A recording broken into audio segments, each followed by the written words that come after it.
Let's now speak with Mr. Femi Falana, who is live for us. Mr. Falana, how are you? Can you hear me? I can hear you perfectly. Good, well. I can hear you. Yeah. Fantastic. In terms of broadcasting, the distance between Lagos and Abuja isn't that long. But it's taking some difficulties this evening. But now I can hear you. The president directed the governors, go and wet the grass. What do you make of that statement? Well, I think the president was asking the APC governors to wet the ground more, which implies that some wetting of the ground has taken place. But as far as the masses of our people are concerned, things are getting tougher by the day because of the harsh economic crisis in the country, which the president recognized on that occasion, that Nigerians in the all over the country are complaining. Hello everyone, welcome to my channel Telecast TV. I'm Miracle Angala. You're watching a conversation with Femi Falana, senior advocate of Nigeria, where the conversation was about the state of the nation, the economy of the nation under President Tinubu's administration. Endeavor to watch to the end. Don't forget to hit that notification bell, subscribe, like, comment, and share your thoughts. Don't miss trending videos. I think the matter has gone beyond appealing to governors and other stakeholders in the system. The National Social Investment Program Agency Act of 2023 has imposed a duty on the federal government to fund adequately the Empower program, the Youth Enterprises Youth Entrepreneurship Government Enterprises and Empowerment Program, National Homegrown School Feeding Program, and the Conditional Cash Transfer. These programs are designed to alleviate poverty as far as poor people are concerned. And when we are talking about poverty-stricken Nigerians, we are talking of over 133 multidimensional poor people. And so you cannot, the government cannot justify voting 32 billion naira, 32.7 billion naira to take care of over 133 million multidimensionally poor people. And so that is why we're asking the government, having regards to the fact that 469 members of the National Assembly, apart from their salaries, humongous salaries of 21 million to a senator per month, 15 million to a House of Rep member per month, they also inserted into the 2025 budget, the 469 members of the National Assembly, 11,000 items valued at 6.9 trillion naira. And that is why I'm saying there can be no basis not to allocate at least 5 trillion naira this year to address increasing poverty in the land. And that is not all. And why the president's speech is so important is that it was addressing APC governors, 23 of them. And we have been told by the leadership of the APC that more governors are going to swell the ranks of the ruling party. The implication is therefore that the government should be able, the president should be able, as the leader of his party, to persuade the governors to go back to their states and codify the social investment programs, adopt them and enact them into laws so that citizens who feel ostracized economically can go to court and compel the government to carry out its duty under the law. So we must go beyond appealing to the governors. Two, there are other laws in the country that requires the government, law that are made pursuant to Chapter 2 of the Constitution, the fundamental objectives and directive principles of state policy, Whereas our judges and lawyers, bourgeois lawyers, insist that Chapter 2 of the Constitution is not justiciable, but laws have been made pursuant to Chapter 2. Those laws are justiciable. One of them is the National Social Investment Program, Emergency Agency Act. The other one is the Compulsory Free Universal Basic Education Act of 2004. That law insists or provides that every Nigerian child from primary to junior secondary school shall be educated by the government free of charge. What that law provides is that the federal government shall every year set aside 2% of the consolidated revenue fund. State governments are required to pay counterpart fund to access the machine gun. By December 2023, 145 billion was lying fallow in the account of the UBEC. So we had to rush to court, to the Federal High Court, to compel all the state governments in Nigeria. Some of them had not accessed the fund for 5 years. To pay counterpart fund, collect the money, go back to your state to educate our children. Today, Sheung, we have, according to UNICEF, we have 18.3 million out-of-school children. The highest, I think, next to India. And there is no justification for it.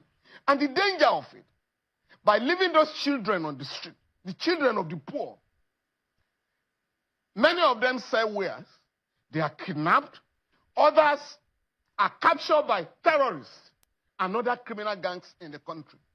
We also, and I belong to an organization, the Alliance of Surviving COVID-19 and Beyond. We are meeting with labor leaders to say, yes, you have won the battle for national minimum wage, even though many states have not complied with the law.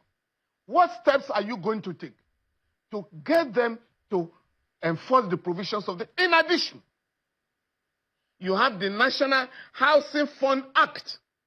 Every month, 2.5% of the salary of every worker is deducted and saved by the government to provide cheap and affordable houses for workers. You have the National Health Insurance Act, Authority Act, and many other welfare laws let me jump in quickly. quickly. We've now got to a stage we are going to combat poverty. To eradicate poverty, we must begin by implementing all the welfare laws in the country. Mr. Falana, let me jump in quickly. And I'd like to hit the nail on the head. And let's put the blame where the blame lies. Don't forget what the World Bank says and the projection of the World Bank. The World Bank has said that with the removal of fuel subsidy, 7.1 million Nigerians in the average would slide into poverty in 2023. In fact, there are those who projected that it might rise to about 10 million people. Now, the removal of subsidy, the federal government has told us that has allowed state government to get more money.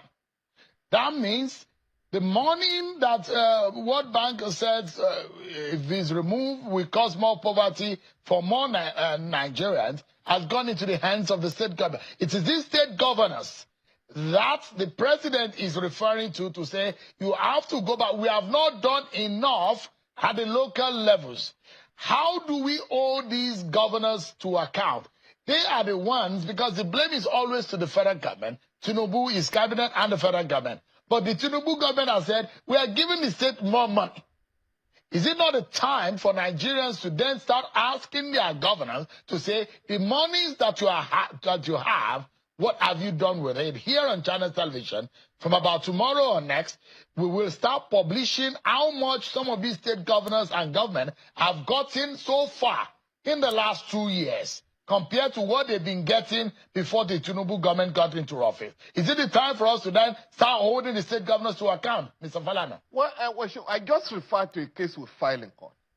Whereas at the time we approached the court, the fund in the UBEC account was about 145 billion. Today, it's gone down to 40 billion because of the fact that the list of states that had not accessed the fund was published. Many of them have rushed there. And we are confident that very soon we'll get every state government in Nigeria to be up to date in terms of accessing the fund. We want to do that in other areas. I mean, yeah, the World Bank can now complain and behave like Pontius Pilate. The World Bank and the IMF, without any research or consultation, insisted that fuel subsidy, electricity subsidy, and the rest of them will have to be removed. The government removed the subsidies. We're in trouble. Now, what we are saying now is that there are laws. We're not pleading with the government. It's not a question of, palliatives now. We are talking of the legal rights of our people to access health, education, and live a better life in the country. So, as we are mounting prayer on the federal government, we also must mount prayer on state governments and ensure that we can mount prayer on local government very soon. By the time we have compelled the government, the federal government, the Central Bank of Nigeria, and the Ministry of Finance, Accountant General's Office, to comply with the judgment of the Supreme Court that funds belonging to local government be directly paid to them. That has not been done. So these are the areas we have to address if we want to challenge poverty. Excuse me. Mr. Falana, you have asked that we should have 5 trillion naira allocated to National Social Investment Program. But take a look at this, Mr. Falana. This is what the president said about issues of poverty. And he said poverty is not a shame, but is not acceptable. That statement is attributed to the president. But the big question, you look at what happened in the past government. It's a government that says it was going to take about an average of 1 million Nigerians out of poverty every year. So the plan was to take 10 million Nigerians out of poverty for 10 years. But then you look at the figures of unemployment, the inflation figure, you look at the purchasing power of the average Nigerian, it has in fact gone bad. Now, realistically speaking, these figures that we have of how many Nigerians, over 130 million Nigerians in multidimensional poverty, how many people that we're going to take out of poverty, how do we independently hold the government to account on these figures? How do we determine who is in poverty? When are they out of poverty? How do we do that? Well, in the first place, because of the religious implementation of neoliberal policies by the government, poverty is on the ascendancy. That will require a review by the government of these policies. You cannot be addressing income inequality in a country while you are handing over the resources of the country to a few people in what they call privatization. You cannot be addressing income inequality in a country where some people earn salaries in millions, they go abroad, collect Esther code, engage in all manners of frivolous trips. In such a situation, you cannot but address the crisis of poverty in the country. Otherwise, you're not going to have peace in the society. And that is what is going on. When we talk of state police or federal guards, yes, or asking the military to acquire more weapons to fight terrorism. That is the physical aspect of security. What of the social aspect, which is much more serious? It's much more challenging because we are producing thousands of graduates every year. And there are no jobs out there. So if you do not create job opportunities for young people that are leaving schools, you are going to have crimes on the increase. And that is why the government will have to reorder its priorities by ensuring that the vulnerable segments of the society, majority of whom are in the rural areas, are taken care of. Today, it is said that, according to the World Bank, 75% of people in the rural area are multidimensionally poor. In other words, when you use that phrase, it's a way to cover up what was regarded as living below $2 a day. So, most Nigerians today cannot afford 3 square meals a day. The middle class has been wiped out by the neoliberal policies of the government. So the government will need to go back to the drawing table and ensure that each of these policies insisted upon by the IMF and the World Bank is reviewed in the interest of Nigeria, in the interest of the majority of our people. Right now, the rich are taking care of themselves. They're either giving oil blocks that turn them to instant billionaires, or you get license to go and mine solid minerals and pay royalty to the government. For those who are in the top echelon of the government, you receive humongous salaries, as in the case of the National Assembly. You have Festa Code, which is changed to Naira. At the end of the day, we are expanding income disparity in the society. And it is the interest of the government to review its programs as soon as possible. So we cannot go on blaming the federal government alone. We must pay attention to state government. We must also ensure that the local governments are able to deliver the promises deliver on the promises they have made to the people. Hold on, Mr. Falana. Let's go on a break. But when we come back, the big fear is the focus of those who are even jostling for 2027 leadership position, and whether or not the priorities of those who want to govern Nigeria versus the needs of the average citizen is even right. If you want to govern and you're not speaking the language of the average person, what does this mean? Whether or not those who are politicking ahead of 2027 are really considering the average person. I thought you might want to comment on what is happening in Niger State with the radio station and the threat of Governor Bago on the radio station on the issue of rights and what the law says, the place of the MDC, which is the regulator, and whether or not an executive governor could give such a threat in shutting down a media organization in a democracy. No, there is no such law that allows a governor to close down a radio station. I think this, when I read it, I thought it was a carryover from the days of military dictatorship.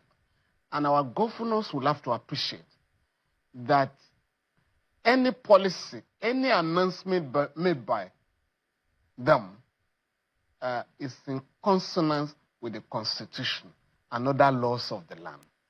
No governor, not even the president, can order the closure of a radio station. And so arrogance of power is alien to constitutional government. And therefore, the governor of Niger State should be properly advised to familiarize himself with the provisions of the Constitution. I say that without any attempt to embarrass him. The last time, I think he did order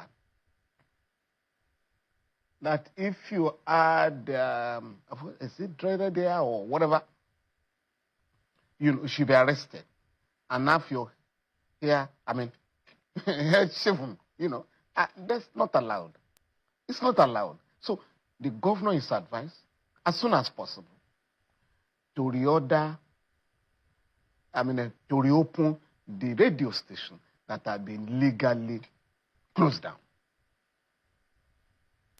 We understand that it's still operating, but the threat is there. The Minister of Information has since responded, but it's good to clear this so that people will know what is right under the law, so that it doesn't become a trend when someone wakes up in the morning, slap their own wrist and say, shut down that media organization in a democracy. And I say that under Section 22 of the Constitution, and in fact in our Constitution, Mr. Falana, without having to take the media profession above every other profession, even the legal profession is not being catered for as the media profession, Mr. Falana.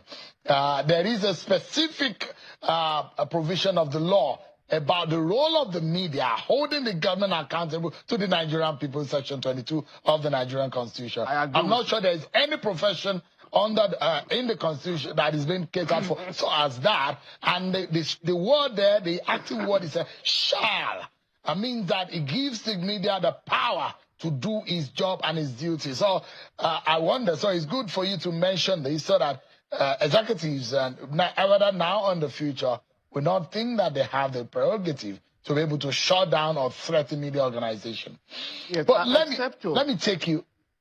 Except to advise owners of media houses, including your own, which have been shut down a couple of times, to also learn to challenge authoritarian rule, to challenge unconstitutional acts. So we expect the owners of the radio station to have gone to court by now, so that the governor can know the limits of his powers.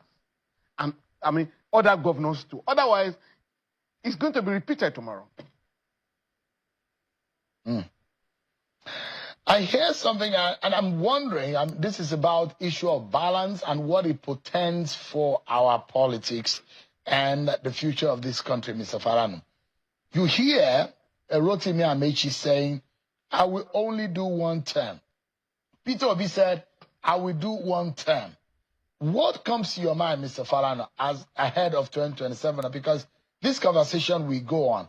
And the average person needs to be able to make a decision as to what the politicians are saying, what this means in terms of balance of power.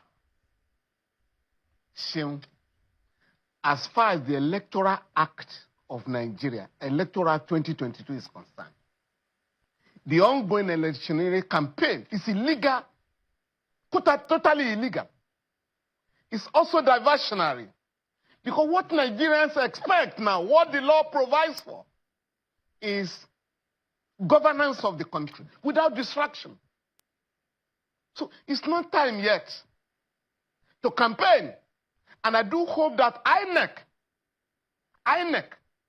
the Independent National Electoral Commission, would draw the attention of politicians, including the government, including those who constitute the government, to the relevant provisions of the Electoral Act. That there is no provision yet, there is no room yet for campaigning in Nigeria 2 years ahead of election. It's not part of our law. If the people in power want to amend the law, that should be done. Having said that, and the media must help Nigeria, particularly when it's time to campaign. We must take politicians out of the cocoon of ethnicity, religion, and other primordial considerations. we must address the problems that are confronting our people. If you say you want to replace those who are in power, what is your solution to the electricity crisis, crisis in the education sector, bad roads in the country, and other problems confronting Nigeria as a nation? It's not just enough to say, I will be in power for 4 years. I will be in power for 8 years. What do you want to do there? And for those who are in power, you have a greater responsibility to concentrate on governance and consult with the people with respect to your policies. So that nobody simply wakes up one day and starts, oh, I'm going to rename a street, without going through the Constitution. We now have a situation where individuals are naming streets, local government development areas are naming streets. And this is the exclusive duty conferred on local governments in the country. Local governments that are known to the Constitution. So we must ensure that this country is run on the basis of rule of law. And that's not what is going on now. You have elections in 2027. Almost 3 or 6 months ago, electioneering campaign has started in the country. So when is the government going to govern the country? So, and that is why the law has set out when electioneering campaign can begin, when it can end, but it cannot be a business of 4 years. Mr. Falana, I asked that question specifically because for someone who understands the history of our nation and the sentiments that goes with balance of power, the origin rule and understanding of how power should be balanced. And for some of you who fought very hard for military to go back to the barracks, and you understand what the political class did when some of them went to call Olusegun Obasanjo when he got out of prison. On the heels of MKO Abiola and the military junta that messed up that mandate. And we all understand the sentiment about why power should go to the south, which led us in the Fourth Republic, where we saw Olusegun Obasanjo running the affairs of the country after winning an election on the platform of the PDP. The balance of power over the years have shown a doused tension in the country. And that sensibility is what I'm asking. It's not enshrined in our laws whether or not power should go to the south or the north. But any sensible and any reasonable person in Nigeria, we know that the diversity of our nation needs the elders and the wise to understand how power shift must be arranged. In your own view, how do you think the political elite should handle it? Sheung, I'm not part of that group. Because you see, you insult the Nigerian people. You insult the Nigerian people when you base the politics of the country. You hand over the country, the politics of the country, to a few people to decide who should govern the country, for how many years, and which side of the country should rule the country, which religious group should rule the country. For goodness sake, can we address the problems confronting the country and embrace those who have solutions to the problems of the country? I'm not going to join the campaign for power shift or power remaining in one part of the country for 4 years or 8 years. No! Diversionary. Section 224 of the Constitution provides that every political party in Nigeria shall have as part of its aims and objects the fundamental objectives of state policy. In that policy, fundamental objectives enshrined in Chapter 2 of the Constitution, Section 14 the most important section is that the security and welfare of the people shall be the primary purpose of government. You just mentioned one now. The media shall hold the government of Nigeria accountable. Now, nobody is telling you, if I get to power, there will be no closure of media houses. We are going to decriminalize freedom of expression in Nigeria, like Ghana has done, like Liberia has done, like Sierra Leone has done, like the Gambia has done. Nobody is talking about this. It is all about, I want to go to the villa to exercise power, raw power, naked power, power without responsibility. Please, let us begin to address the problems confronting the country. If you want to take over power, how are you going to generate electricity for the country? A group spent $16 billion to generate darkness? How do you want to change the country? Because without electricity, you cannot have industrialization.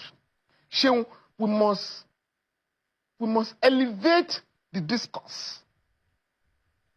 We must begin to address the programs and manifestos of political parties and politicians, as opposed to where power should shift to, or which religious group should occupy the villa. When you do this, you are helping the members of the ruling class to divert the attention of the Nigerian people from poverty, from hunger, from diseases, illiteracy, and so on and so forth.